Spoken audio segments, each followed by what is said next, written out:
Hi, my name is John Joseph Rivera.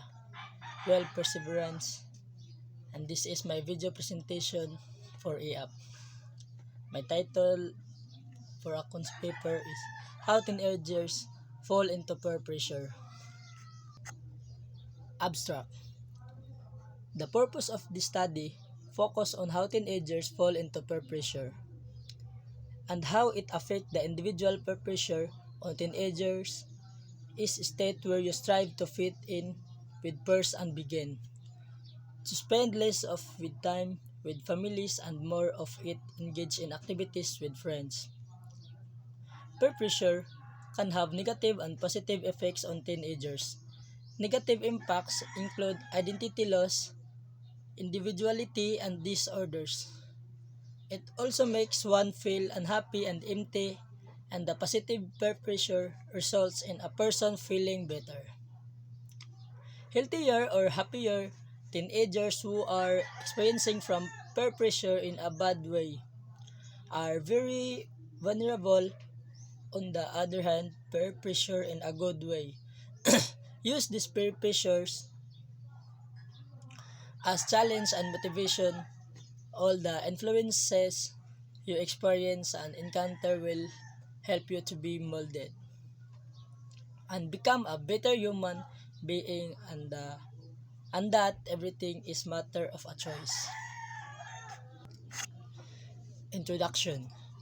Peer pressure is an influence when a peer group or individual encourage another person to change the values or behaviors so other people's convenience include membership groups and which individuals are formally members such as political parties and trade unions or social cliques in which membership is not clearly defined. They may also recognize dissociative groups with which they would not wish to associate, and thus they behave adversely in ways in concerning that group's behaviors. Peer pressure is a powerful mental force that influences everyone but tends to more strongly affect people in their teenage. It can be both good and bad depending on what they are being pressured to do. Sports figure can be a positive influence as kids try to perfect their skills and abilities to be more like them.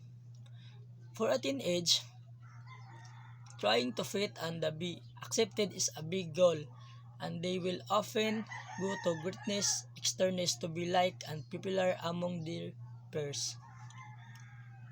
Their thirst for positive or negative popularity and attention forcefully affects the action of today's teens. Peers become increasingly important during the teenage years. Technical definition. Peers are people who socialize with or that are similar to you in age, interests, or on some other way. Peers can include people who are friends with, go to with work, with our meet and event. Peer pressure is when you are influenced by other people to act in a certain way.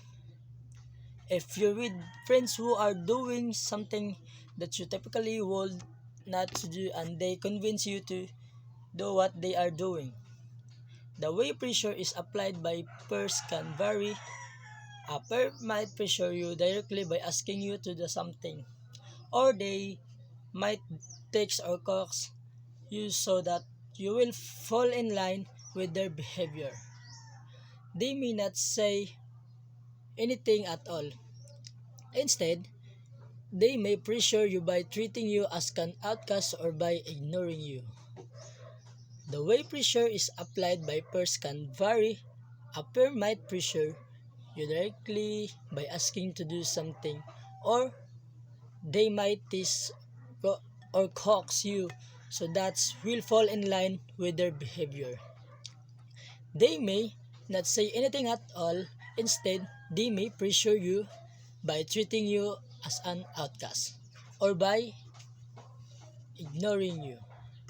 Pressure could be positive or negative. Popular definition. Peer groups are usually cliques of friends who are about the same age.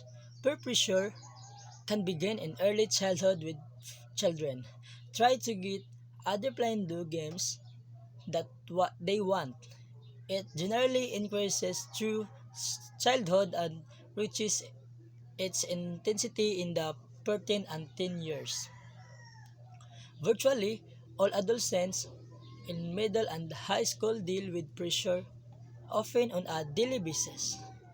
It is it is how children and teens learn to get along with others of their own age group and eventually learn how to become independent. Depending on the Depending on the group, trying to apply the influence per pressure can be negative or positive. Similarities and differences. Peer pressure and social anxiety are both significant issues that have similarities and differences. Both are problems that the teenagers are experiencing. Here are some of the similarities and differences with peer pressure and social anxiety. The two are similar in a way that these two attributor factor to depression and also both has to deal with our emotion, and lastly these two can cause negative effects in different manner, such as a mental health issue, one that can damage academic performance even to pressured social anxieties. Similar differences do exist. The two are different because when we steer pressure it is socializing and others, while social anxiety is the opposite of in since it about isolation or being fear and afraid to be with people because of being judged, negatively evaluated or rejected in a social or performance situation. Physical description.